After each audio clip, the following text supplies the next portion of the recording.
Bismillahirrahmanirrahim. Alhamdulillahilladzi qabala man syaa bi'adlihi wa jalalihi wa wajaha man syaa bi fadlihi wa jamalihi.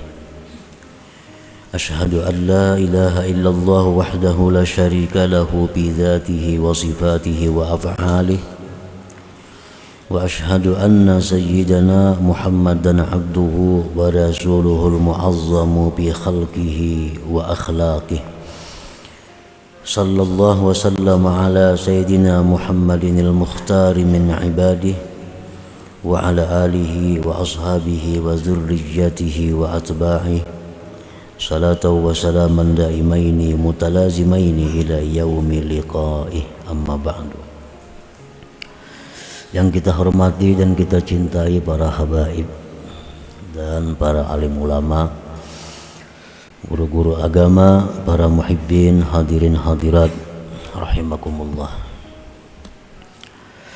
Pertama-tama kita memanjatkan syukur kehadirat Allah Subhanahu wa ta'ala, yang mana pada malam ini kembali mengumpulkan kita di tempat yang penuh berkah dan rahmat ini. Salawat dan salam kita haturkan kepada junjungan kita Nabi besar Muhammad sallallahu alaihi wasallam dan kepada seluruh keluarga, para sahabat, zuriat dan pengikut beliau sampai hari akhir. Para muhibbin rahimakumullah. Al-hikmatul khamsun minal hikamil ataiyah. Qala al-Imam Ahmad ibn Athaillah As-Sakandari rahimahullah wa nafa'ana bi ulumi. Hikmah yang ke-50 dari Al-Hikamil Athaiyah, berkata Imam Ahmad ibn Athaillah As-Sakandari rahimahullah, la sagirata idza qabalaka adluhu wa la kabirata idza wajahaka fadluhu, yang artinya tidak ada dosa kecil apabila menghadapi akan engkau oleh keadilan Allah, dan tidak ada dosa besar apabila menghadapi akan engkau oleh anugerah Allah. Di dalam hikmah yang ke-50 ini beliau membahas tentang 4 hal. Yang pertama tentang dosa kecil, yang kedua tentang dosa besar, yang ketiga tentang keadilan Allah, yang keempat tentang kemurahan Allah, anugerah Allah. Jadi 4 perkara ini yang mana beliau membahas. Idza qabalakal haqqu ta'ala bi'adlihi wa jalalihi sarat dzunubuka as-saghair kabair. Apabila menghadapi akan engkau oleh Allah Ta'ala dengan keadilannya dan kebesarannya, jadilah dosa-dosa engkau yang kecil itu besar.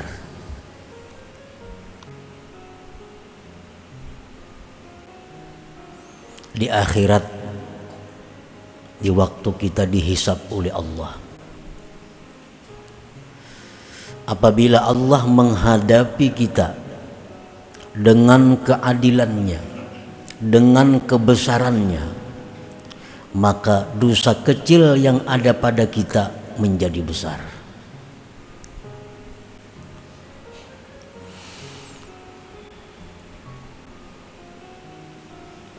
Apabila Allah di hari hisab nanti memperhitungkan amal perbuatan kita satu persatu, dihitung dengan nikmat-nikmatnya, dihitung lagi dengan perbuatan-perbuatan jahat kita, dan Allah tidak akan memandang yang selain daripada itu. Tidak ada mengingat kadada, maka dosa-dosa yang kecil pun menjadi besar.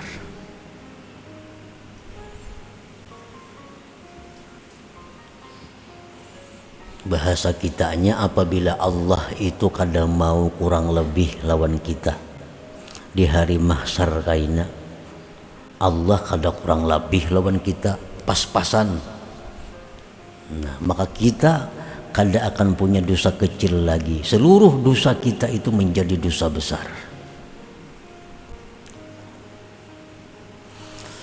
Wa idza wajahakal haqqu ta'ala bi fadlihi wa jamalihi sarat dzunubukal kabair sagair bal lam tabqa laka sayyi'ah. Dan apabila menghadapi akan dikau oleh Allah dengan anugerahnya, dengan keindahannya, maka jadilah dosa-dosa besar engkau kecil, bahkan tidak ada lagi dosa bagi engkau. Kalau di hari hisab itu nanti Allah menghadapi kita dengan tajalli kemurahannya, dengan tajalli keilukannya, maka kita tidak ada punya dosa lagi. Seluruh dosa kita hilang, baik dosa besar apalagi dosa kecil, tenggelam di dalam kemurahan rahmat Allah subhanahu wa ta'ala. Nah, tergantung apa kita nantinya di hadapan Allah. Apabila Allah menghadapi kita di akhirat nanti dengan adilnya, dengan kebesarannya, kita akan celaka. Kita akan celaka. Apabila Allah nantinya menghadap kita dengan anugerahnya, dengan kemurahannya, bagaimanapun kita akan selamat. Kita akan dimasukkan ke dalam surganya Allah subhanahu wa ta'ala. Nah, para muhibbin rahimakumullah, banyak di dalam hadis-hadis yang menyebutkan tentang mengingat orang ini, padahal orang kada baik, orang ini membawa dosa banyak, amal salihnya kalah, tetapi Allah mengingat ini anak orang saleh. Nah, Allah mengingat ini anak orang saleh, ini orang dicintai oleh orang saleh, ini orang namanya nama orang saleh, walaupun dia banyak dosa diselamatkan karena mengingat itu. Nah, ini adalah apabila Allah menghadapi kita dengan jamalnya, dengan keelokannya. Tetapi kalau Allah menghisap kita dengan menampakkan keadilannya, kada tahu siapa anak siapa, murid siapa, pokoknya apa yang ada pada dirinya itu yang dihitung. Nah, wa innu kisabil hisab halaka, ujar Nabi kita. Bila mana Allah itu meneliti tentang hisab seseorang, maka orang itu pasti akan binasa. Nah, para muhibbin rahimakumullah, dosa-dosa besar tenggelam di dalam kemurahan lautan maaf Allah. Sebesar apapun dosa kita, habis, kada punya arti apabila masuk dalam lautan kemaafan Allah. Nah, ini kalau Allah menghadapi kita dengan sifat keilukan.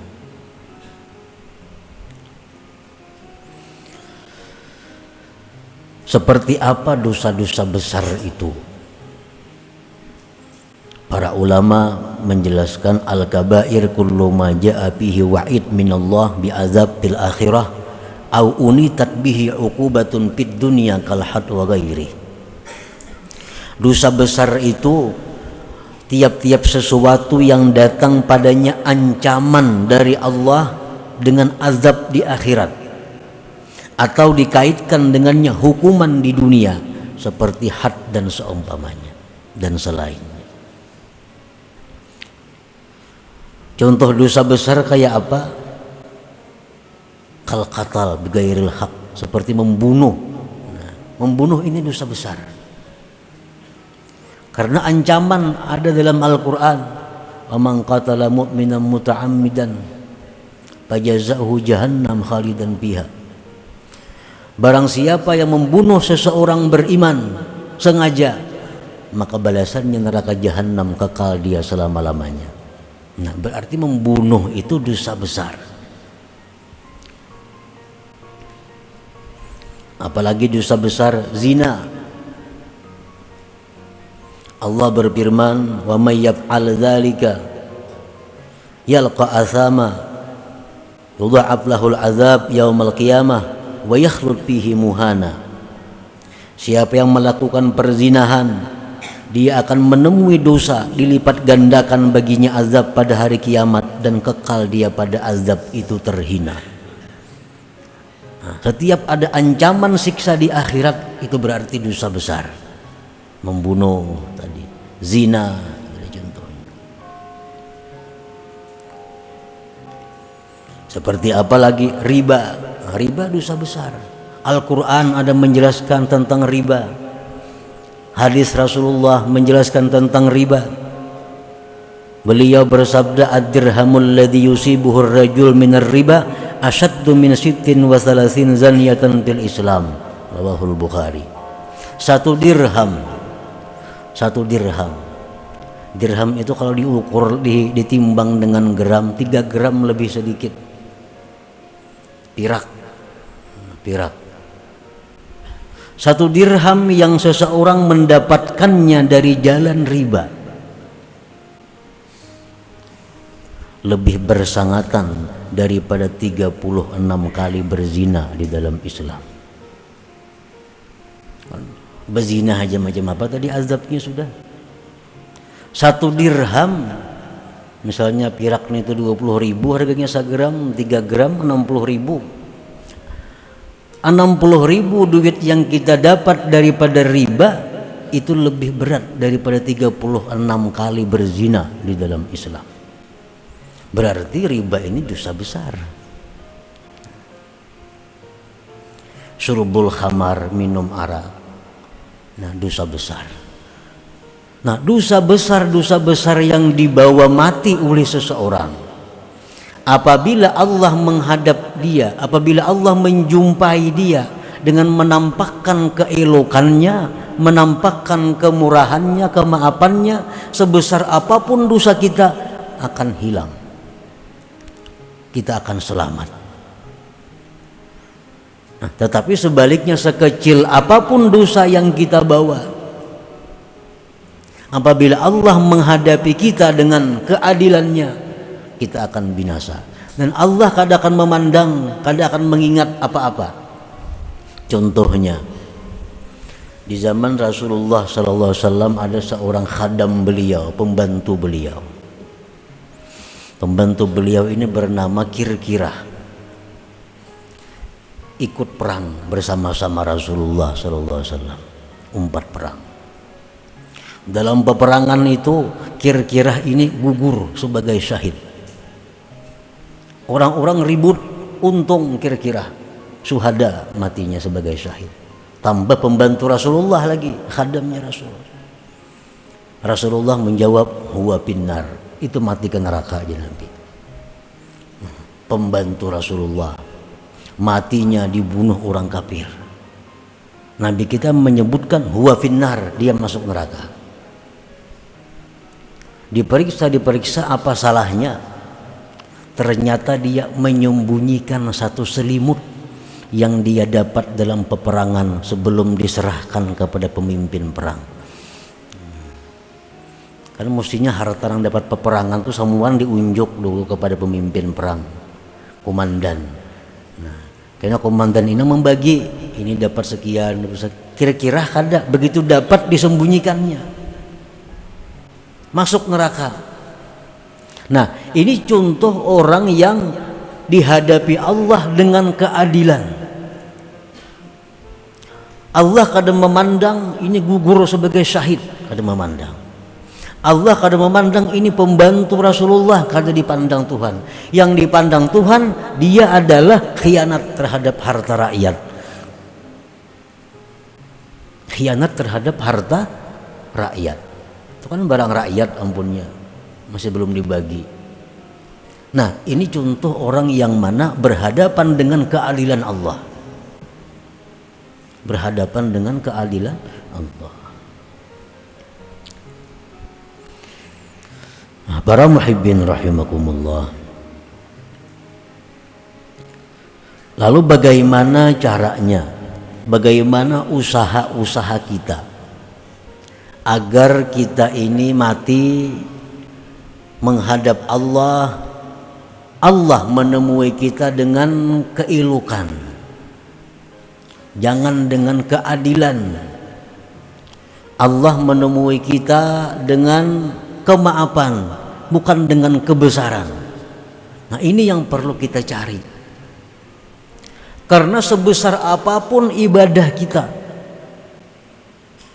kalau Allah menemui kita dengan keadilan, ibadah yang sebesar apapun itu menjadi hilang seperti debu. Sebaliknya, sebesar apapun dosa yang kita bawa, kalau Allah menemui kita dengan kemurahannya, dosa besar tadi pun akan hilang seperti debu. Nah, para muhibbin rahimakumullah. Jadi yang kita cari adalah bagaimana usaha kita, bagaimana petunjuk Rasulullah SAW agar kita ini mati karena Allah menemui kita bukan dengan keadilan itu, dengan kemaafan, dengan kemurahan.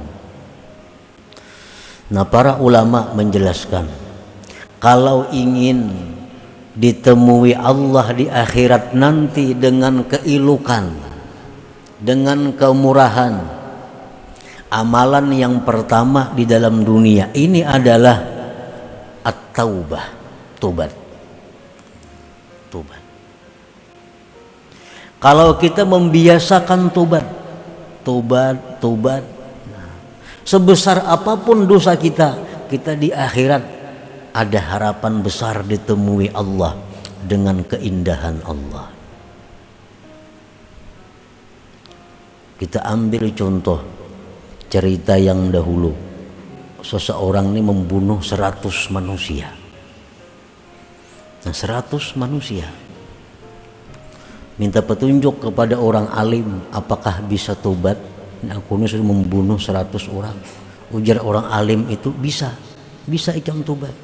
Tapi kamu jangan diam di sini, ini kampung kada baik. Ikam pindah ke sana. Di sana kampungnya baik. Berangkatlah dia menuju kampung itu. Di tengah jalan mati. Malaikat azab, malaikat rahmat berebut. Ya, malaikat azab, ini orang aku ampunnya, ini membunuh 100 orang. Ujar malaikat rahmat, ini ampunku karena ini sudah ada niat hendak tobat. Nah, akhirnya Allah dengan sifat kemurahannya, dengan sifat kemaafannya, Allah berfirman, ujar Tuhan, itu punya malaikat rahmat. Nah, punya malaikat rahmat. Akhirnya apa? Dibawa oleh malaikat rahmat, dimasukkan ke dalam surganya Allah. Padahal membunuh 100 orang. Kalau Allah menemui dengan keindahan, Allah menemui dengan kemaafan, walaupun 1.000.000 orang yang kita bunuh itu akan hilang dalam lautan maaf Allah. Jadi kalau kita hendak Tuhan untuk menemui kita dengan indah, dengan kemaafan, nah, dengan banyak pertimbangan, maka biasakanlah tobat. Satu itu. Yang kedua, agar kita di akhirat itu ditemui Allah dengan sifat keindahan dan kemaafannya, as-sakha, pemurah.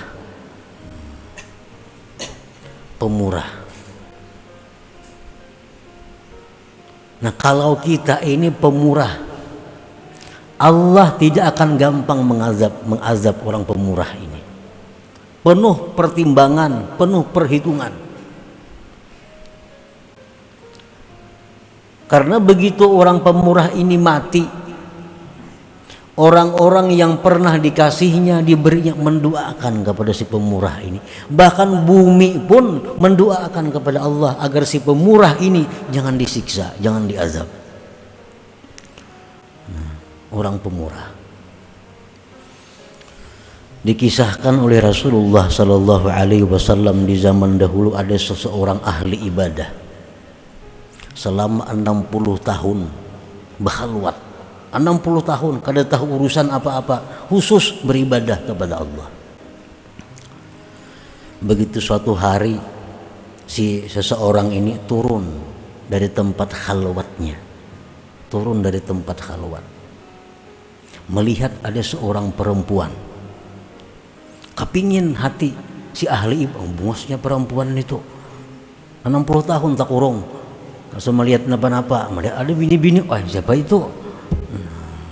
Akhirnya bini-bini dipandirinya, dibujuknya, mau terjadi perzinahan.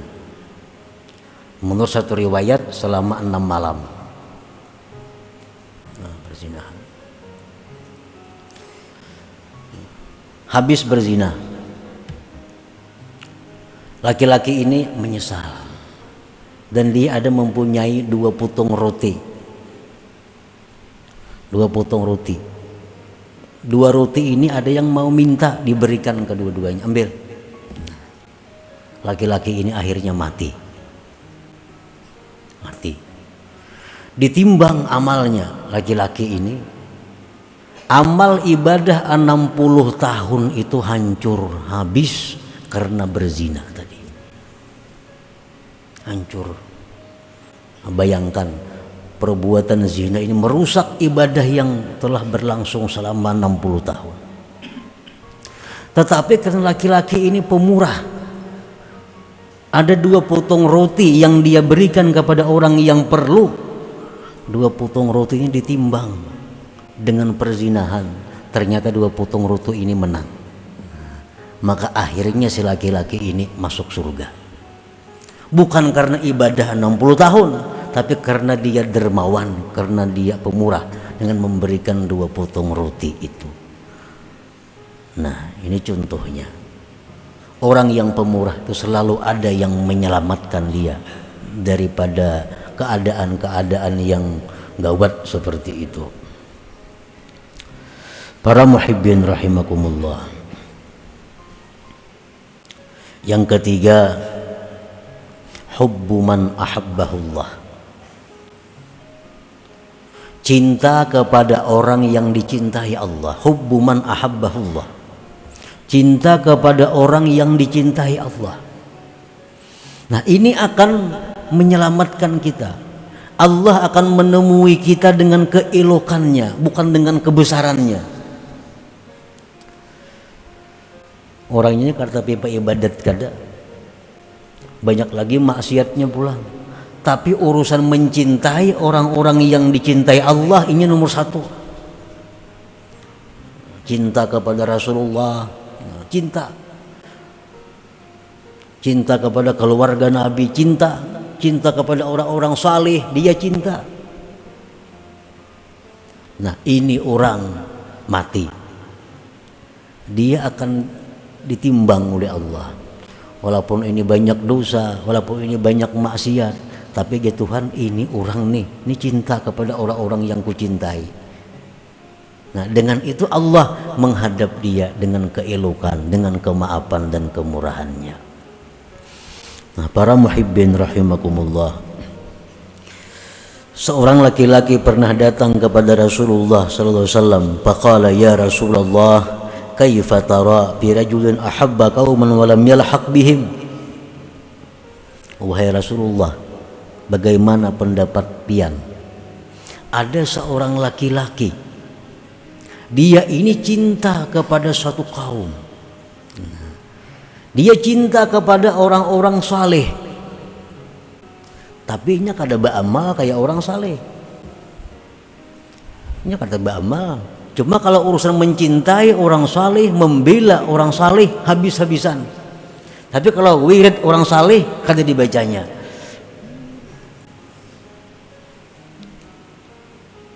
Amalan orang salehnya kadang baca, tapi dia cinta kepada orang saleh. Namanya nama orang saleh, nama anaknya nama anak orang saleh, ngaran bininya ganti orang saleh daripada cintanya dia kepada orang saleh. Tapi kalau urusan bewiritnya kada kawa nuruti orang saleh, cuma modal cinta. Rasulullah SAW menjawab, almar'u ma'aman ahabba. Ujar Nabi, seseorang itu nanti di akhirat beserta orang yang dia cintai. Yang dicintai ini ke surga, di belakang membundel juga ke surga ini. Almar'u ma'aman ahabba. Seseorang itu beserta orang yang dia cintai, walaupun di dunia amalnya tidak seperti amal orang yang dia cintai itu. Nah, para muhibbin rahimakumullah, jadi membiasakan tobat, bersifat pemurah, cinta kepada orang-orang yang dicintai Allah, ini satu sebab jalan agar di akhirat nanti Allah menemui dengan kemudahan, dengan keindahan, dengan kemaafannya.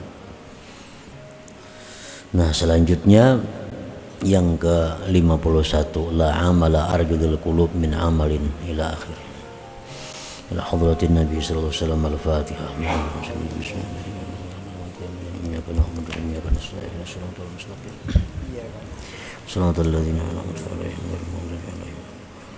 Ya Allah biha, ya Allah biha, Allah بحسن الخاتمة يا الله بها يا الله بها الله بحسن الخاتمة يا الله بها يا الله بها الله بحسن الخاتمة فيا أيها الرجل منه شفاعة صلوا عليه وسلموا تسليما اللهم صل وسلم وبارك عليه